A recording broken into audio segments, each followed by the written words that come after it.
Mchadhola vina nimbula vina kana meviti ya uguya gawe peli turba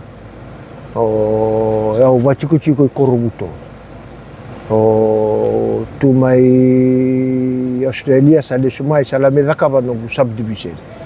subdivision go na kena viva toro dhakataki va inanongu ngelenga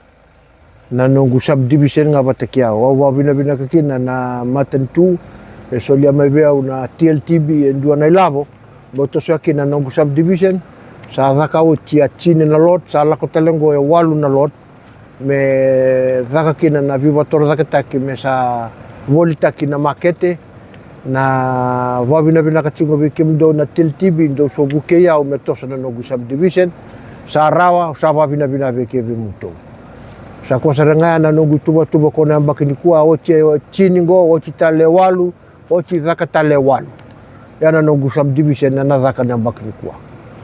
sa wabina bina kote eve muto na korona lengu taubu wabina bina kote eve muto na TLTB na le mutu vivu keme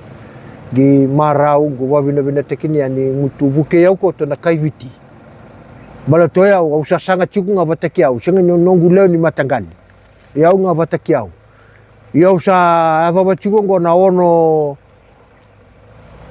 dhiwa ya usa toso chiku nga membale chikenda na kaiviti menda chiku binaka menda rendi raiza njua na kabu membale ta nonda tauke ningele sava bina valeve mutou bina valeve ni kalau ngata tiko